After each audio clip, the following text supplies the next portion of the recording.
from the studios of the Bakersfield, California, it's time to open up with real people, real talk about real stuff.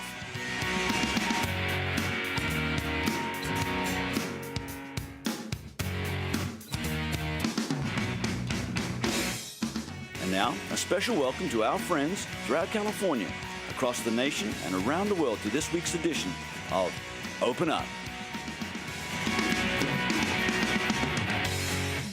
Yes. Welcome to Open Up. I'm Tina Miller. And I'm Don Clark, and we're your favorite pair on the air, and glad to be here with you. Thanks for joining us. We've got something you're really going to appreciate this morning. Yes, Don, and I'm so happy to be back. And our dear Chris McCullough is away, and we miss him. But anyway, today on the show, we will be talking about gratitude. You bet. Are you grateful for this day? Are you grateful for your life? And you know that powerful principle in your life of gratitude. Yes, Don, and a lot of stories and principles to come. But I'd like to say our heartfelt prayers go out to your dear wife Betty this morning. I just learned that my wife was in a terrible accident this morning. She's in the emergency room for tests for 4 hours. I was just with her. She said, "You go do your show, but as soon as I'm done here, I'll be back." So yes, thank you. Don, for letting us know so that, hearts join together, in prayer. You bet. So we are going to talk with first of all, you may notice we don't have our juices this morning.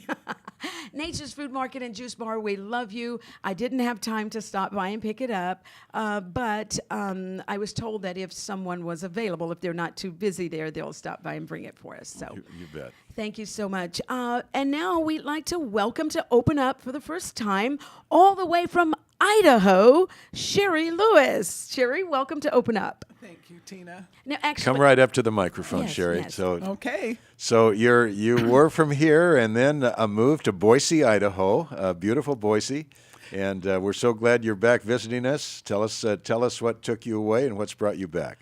Well, I'm back visiting a lot of friends and taking care of things that we needed to do before we moved. We moved 2 months ago. That's my son and I. My son Jordan, he has Down syndrome, and we moved up to Idaho to be near my mother. My husband had passed away 2 years ago, and actually 2 years ago tomorrow. Oh. And it just changed a lot of things in my life. Right. And so I moved up closer to family, all of my kids. I have 5 children, and they've all moved away from Bakersfield with their families. And so I moved up to be closer to my mom and help her. She's 85 and having a great time up there. I loved Bakersfield.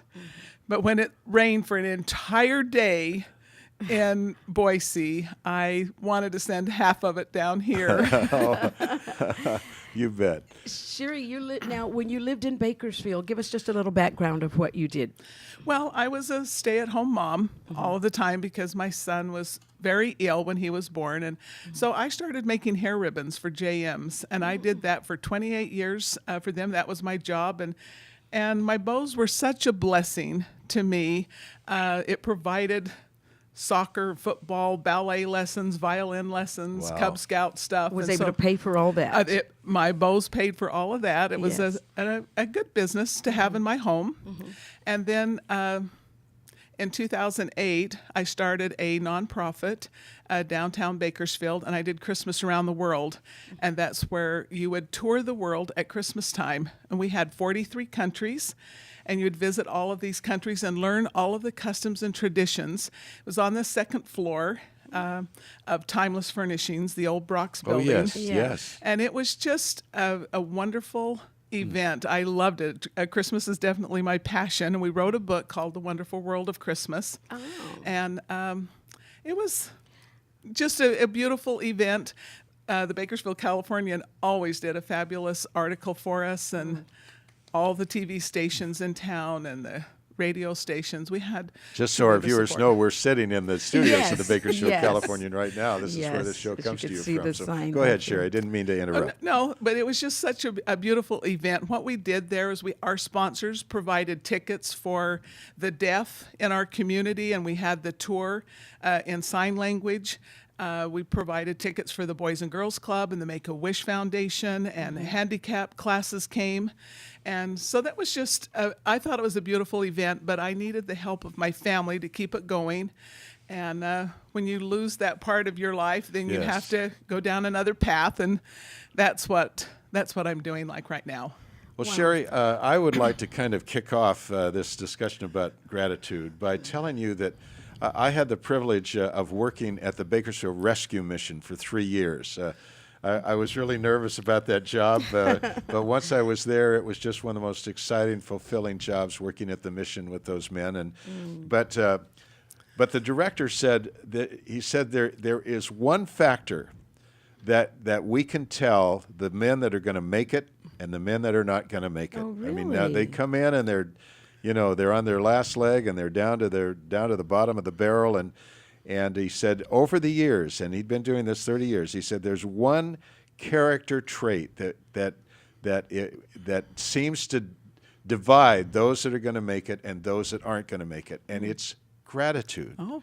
Those men that are grateful for the food on their plate and the bed they're sleeping on and the safe grounds that they're able to stay in. There's just something there that they're going to press on and they're going to make it. Those that are griping about the food and griping about the noise in the dormitory and griping about this and griping about that and complaining, they just never seem to make it. Wow. So given that kind of setting, how does that square with what you've learned about gratitude and the principles that you teach about gratitude? Well, I can go along with that. That's one of the things I would do for my kids at Thanksgiving time. We always went to the homeless shelter in Bakersfield, and I had my kids serve, and we made the mashed potatoes and gravy in the kitchen to serve them, and then we went home and had our dinner. And then at our dinner table, I had 3 candy corns at each of their place settings, and we would sit around the table at Thanksgiving and say 3 things that we were grateful for that year. And it was just a very spiritual time for my family. A way of teaching your children. And I think that those that are the happiest in this life have that feeling of sufficiency. They don't even have to be at the homeless shelter, the rescue mission, just in our own personal lives, that when the storms come in our lives, if we can pick out even one thing on that day that we're grateful for. When you go through the tornadoes of life, Yes. I just feel that it gives you strength to keep on going. One of the quotes Rather than looking at your problem, looking to something greater. Yeah, you can't deny that the heartache is going to be there and the Right. sorrow and part of life that comes there. But when you can see God's hand in your life, or you can pick out one thing you're grateful for. Today when I drove down here, I got in my car and I was just so grateful for my car. And that there was gas in my car, and I had wheels, and the roads were paved, and drove through a beautiful neighborhood and all these beautiful buildings down here.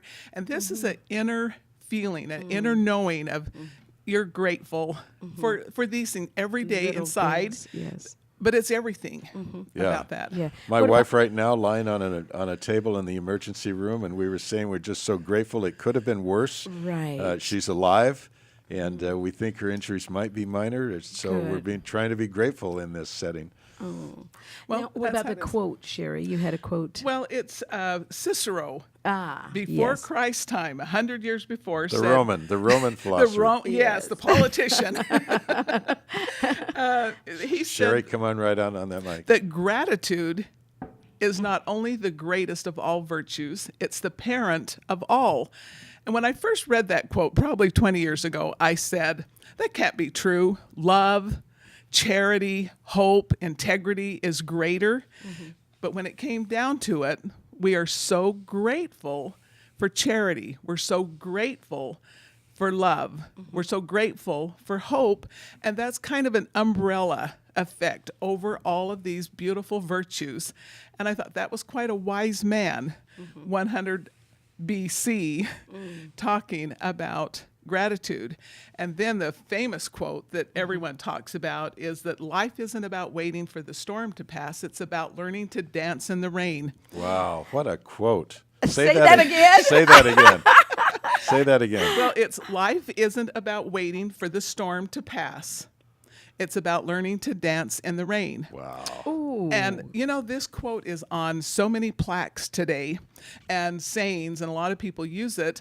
And I did a really in-depth search trying to find the author of this, because when I was going to write this book on gratitude, it was going to be called Dance in the Rain. But I found the woman who wrote that quote. Her name is Vivian Green, and she lives in Hawaii, and she is absolutely gorgeous, but she's had so many trials in her life and that she could write that. So it's truly about learning to move on through, even when the storm is there, to still be grateful, not to deny the heartache, but to find something and that you're grateful for. Right. Yes. We need to go to a break, but we have countries all around the world listening and viewing the show, and so maybe there's rain somewhere wherever you are. Hope you're dancing in the rain. When we come back, more stories and principles about gratitude. Thank you.